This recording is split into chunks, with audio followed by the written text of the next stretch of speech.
يا كريم الأخلاق.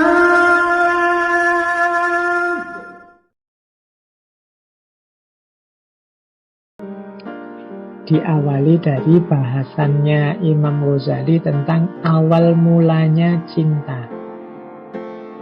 Yang pertama, kata Imam Ghazali, orang itu tidak mungkin mencintai sesuatu kecuali apa yang dia sudah kenal, apa yang dia sudah ketahui. Jadi itulah awalnya. Jadi orang tidak mungkin mencintai tanpa tahu. Ya kalau pepatahnya tak kenal maka tak sayang. Ya bagaimana bisa sayang kalau tidak kenal, kalau tidak mengerti. Nah, lanjut. Asumsi kedua, tapi kenal tidak sembarang kenal. Kenal yang dimaksud adalah kenal yang berkenaan dengan keindahannya atau kenikmatannya. Sebagaimana kenalnya telinga kalau ada lagu-lagu yang merdu, atau kenalnya hidung pada bebauan yang harum, atau kenalnya mata pada lingkungan alam yang indah. Jadi awal lahirnya cinta itu kenal, tapi bukan kenal sembarang kenal. Yang dimaksud adalah kenal yang pada sisi keindahannya, kenal pada aspek kenikmatannya. Jadi ya kalau orang kenalnya jelek-jelek kita, mungkin musuh kita, itu kan kenal pada kita, tapi dia tidak sayang, dia benci pada kita. Kenapa? Dia kenalnya pada bagian-bagian yang dia tidak suka. Yang bisa memunculkan cinta itu kenal pada bagian yang dia suka. Jadi ini asumsi kedua. Jadi tak kenal maka sak sayang, tapi kenalnya bukan sembarang kenal. Kenal pada bagian-bagian yang indah, bagian-bagian yang kita cocok dan sesuai. Ya manusia itu, kata Imam Ghazali, biasanya mencintai dirinya, atau kalau dia mencintai yang lain itu demi dirinya, yang cocok, yang sesuai dengan dirinya. Maka kalau dia mengenali sesuatu kok dia merasa tidak cocok, tidak nyaman, merasa tidak indah, tidak sesuai dengan seleranya, biasanya ini tidak akan tumbuh jadi cinta. Yang bisa menumbuhkan cinta itu ya ketika kita mengenali hal-hal yang indah berkenaan dengan sesuatu. Jadi rumus awalnya ini. Terus dilanjutkan. Kalau begitu, apa sih yang sesuai dengan kita itu secara umum, yang membuat orang kemudian mengenali hal-hal yang indah tadi apa saja? Nah, dilanjutkan sekarang analisisnya Imam Ghazali. Jadi orang itu tadi tak kenal maka tak sayang, cuma kenalnya pada aspek-aspek yang membuat dia nyaman. Apa sih yang membuat dia cocok dan nyaman? Biasanya beberapa hal inilah yang membuat orang itu suka, nyaman, dan cocok. Yang pertama apa? Ya, dirinya sendiri, kesempurnaannya, dan kalau bahasanya Imam Ghazali, kelanggengannya yang membuat dia langgeng, membuat dia enak terus, nyaman terus, sehat terus, dan lain sebagainya. Jadi cinta pada dirinya sendiri, cinta pada kesempurnaannya, cinta pada kelanggengannya. Itu setiap orang pasti begini. Setiap orang itu pasti sedikit kecil atau besar punya ego, cinta kepada dirinya sendiri. Maka manusia akhirnya punya kecenderungan mencintai apapun yang mendukung keberadaannya, mendukung kebaikannya, mendukung kualitasnya. Ini yang pertama. Nah, menurut Imam Ghazali, kalau memang hal yang pertama ini mampu menumbuhkan rasa cinta, jadi kalau kita mencintai apa saja yang mendukung keberadaan kita di muka bumi ini, menurut Imam Ghazali, bukankah yang paling layak, paling pantas, paling cocok kita cintai itu Allah?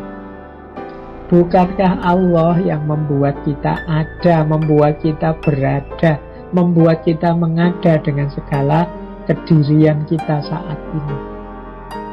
Bukankah Allah yang menyempurnakan karakter kita, yang membuat kita jadi manusia yang penuh kemuliaan, yang memberi kita kesehatan, yang memberi kita anak cucu sehingga kita mengalami kelanggengan, cita-cita kita berlanjut? Loh, itu semuanya kan Allah. Jadi kalau memang yang pertama ini yang membuat kita mencintai sesuatu atau seseorang, bukankah yang paling layak, paling pantas kita cintai Allah? Karena Allah lah yang menghadirkan kita. Hanya saja kita sering tidak panjang, tidak tuntas berpikirnya, sehingga kita tertipu oleh yang mendukung diri kita, mendukung keberadaan kita, yang sifatnya juga sementara dan masih perlu didukung juga. Kita lupa bahwa ada yang puncak, yaitu Allah, yang harusnya lebih kita cintai, karena keberadaan kita adalah atas izinnya Allah. Nah, rumus yang pertama ini. Jadi orang itu mencintai karena dia cinta dirinya sendiri. Nah, yang membuat diri kita sendiri ada itu kan Allah. Berarti apa? Ya harusnya kita cinta dong pada Allah. Yang kedua, biasanya orang juga mencintai orang lain yang juga memberikan cinta kepadanya. Ini ciri kedua. Yang ini membantu keberlangsungannya, menolak kebinasaannya. Jadi orang-orang yang mencintai kita, sayang pada kita, itu kan biasanya terus kita juga tergerak untuk menyayanginya. Jadi kalau kita punya teman yang tulus, atau punya sahabat yang sering membantu, atau punya saudara yang ikhlas menolong kita dalam banyak hal, kita punya orang tua yang mengorbankan apapun pada kita, itu kan mau tidak mau batin kita terdorong untuk mencintai mereka semua. Kalau kita tidak mencintai mereka, kadang kita dimarahi oleh orang, kamu tidak manusiawi. Padahal kalau kita berpikir lebih mendalam, kata Imam Ghazali, siapa yang lebih mencintai kita selain Allah? Siapa yang lebih memberikan aneka fasilitas bantuan, pertolongan selain Allah? Yang lebih dari Allah. Berarti apa? Kalau menggunakan rumus yang kedua ini, ya lagi-lagi yang pantas dan layak kita cintai ya hanya Allah sebenarnya. Yang nomor satu harus kita dahulukan, kita cintai, itu ya harusnya hanya Allah. Jadi ini alasan kedua orang biasanya mencintai. Alasan pertama dirinya sendiri, alasan kedua orang lain yang mencintainya, maka dia tergerak untuk mencintai. Kita sering lupa bahwa ada yang sangat mencintai kita, yang memberikan segalanya untuk kita, memberi aneka fasilitas untuk kita, tapi kita lupa untuk mencintai balik. Kalau kita tidak membalas cinta orang-orang sekeliling kita, orang menyebut kita tidak manusiawi, padahal kita lupa untuk mencintai Allah. Baik, yang kedua itu alasannya. Jadi ini alasan orang mencintai tadi oleh Imam Ghazali langsung ditarik ke ranah cinta kepada Allah. Yang ketiga, kita itu sering mencintai orang baik, meskipun dia tidak baik kepada kita saja, tapi orang ini memang orang baik, dia baik kepada siapapun. Misalnya saya cinta Pak kepada tokoh ini karena dia jasanya besar untuk bangsa kita.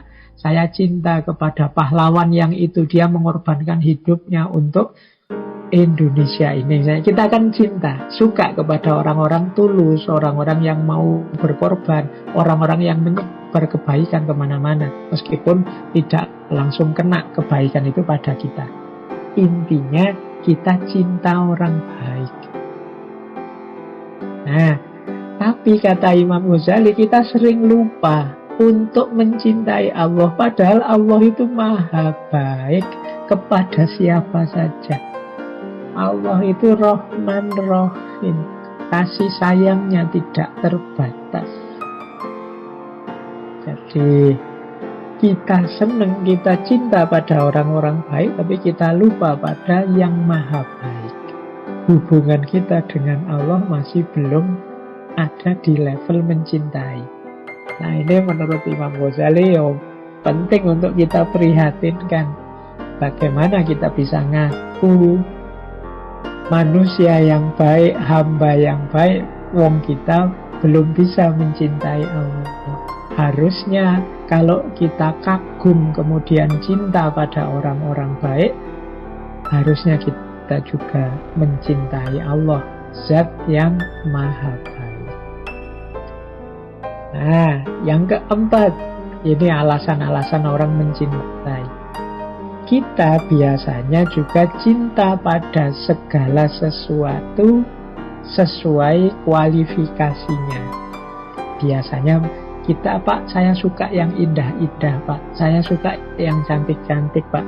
Saya suka yang gagah-gagah, Pak, yang perkasa, Pak. Saya suka yang sabar, Pak. Saya suka. Ini kan kesukaan kita pada sesuatu sesuai karakternya, sesuai sifat-sifatnya. Tapi kita sering berhenti hanya pada keindahan, kecantikan, kegagahan duniawi. Kita cinta pada keindahan, tapi sering lupa untuk mencintai yang maha indah. Kita cinta pada kegagahan, keperkasaan, tapi sering lupa untuk mencintai yang maha perkasa. Kita sering kagum dan cinta pada orang-orang pintar, para ulama yang ilmunya mendalam, tapi sering lupa untuk mencintai Allah yang maha alim, yang maha tahu segalanya. Nah, ini dikritik oleh Imam Ghazali. Jadi, ya manusiawi orang itu mencintai sesuatu dengan sifat-sifat utamanya, keindahan, kecantikan, keperkasaan. Tapi kok kita lupa dengan yang paling layak untuk menerima cinta kita dalam hal ini, yaitu Allah. Nah, yang keempat. Yang kelima, kita itu biasanya mencintai seseorang atau sesuatu yang sesuai dengan diri kita. Jadi yang cocok dengan diri kita. Jadi misalnya kita itu suka dengan kelembutan karena jiwa kita lembut. Kita itu suka dengan ketegasan karena kita ini orangnya disiplin, dan lain sebagainya. Ini berarti kita mencintai yang cocok dengan kita. Ya, kalau bahasanya anak-anak hari ini, yang tipe kita deh. Kita kan suka dengan yang tipe-tipe kita. Wah, saya suka Pak orang itu yang lembut, orang yang gagah, orang yang tegas, atau orang yang cerdik, dan lain sebagainya. Ini kan kenapa? Karena sesuai dengan aku, tipeku. Nah, menurut Imam Ghazali, bagaimana kita lupa bahwa tipe, kecenderungan, dan lain sebagainya itu pasti cocok, pasti sesuai, dan itu semua kan anugerahnya Allah pada diri kita. Karakter kita itu kan merupakan cerminan dari hadirnya Allah. Jadi misalnya tadi kita cinta ketertiban, kedisiplinan, kita cinta kekuatan, kita cinta keutamaan. Itu kan hakikatnya sifat-sifat Allah dalam puncaknya. Pak, saya itu suka orang yang penyayang loh Pak. Tapi kita sering levelnya hanya manusia dan sesama. Kita lupa bahwa ada yang maha penyayang. Pak, saya suka orang yang tegas, orang yang kalau salah ya dihukum misalnya. Kita levelnya hanya level manusia. Kita lupa untuk naik pada puncaknya. Allah juga punya sifat tegas. Allah juga ada Sadidul Iqab. Allah juga ada Ghafurur Rahim. Allah juga Alimun Khabir dan lain sebagainya. Nah, jadi ini sebab-sebab cinta dan harusnya Allah yang lebih dulu menerima. Ini yang dimaksud oleh Imam Ghazali. Jadi kalau kita kembali sebentar ya filosofi cintanya Imam Ghazali tadi. Cinta itu diawali dari pengetahuan, pengenalan yang tadi tak kenal maka tak sayang. Tapi ya tidak sembarang pengenalan. Kenal yang sifatnya keindahan, yang sifatnya membuat kita nyaman, cocok, suka. Nah, yang membuat kita nyaman, cocok, suka itu paling tidak 5 hal ini. Yang pertama, mendukung diri kita. Yang kedua, yang mencintai kita. Yang ketiga, orang-orang yang menurut kita baik. Yang keempat, karena sifat-sifat tertentu yang menurut kita bagus, cocok, sesuai, misalnya keindahan, kecantikan. Dan yang kelima, yang sesuai dengan diri kita. Ternyata menurut Imam Ghazali, kalau kita jeli, semua sebab-sebab cinta itu harusnya membawa kita kepada Allah. Jadi yang paling puncak dari semua alasan ini harusnya kita bertemu pada Allah. Ya misalnya tadi, kalau kita mencintai keindahan, harusnya kita mencintai Allah yang maha indah. Kalau kita mencintai orang baik, harusnya kita mencintai Allah yang maha baik. Kalau kita mencintai orang yang mendukung kita, mencintai kita, siapa yang lebih mendukung dan mencintai kita selain Allah? Jadi inilah cara berpikir logika mahabbatullah yang dikembangkan oleh Imam Ghazali. Ya kariman akhla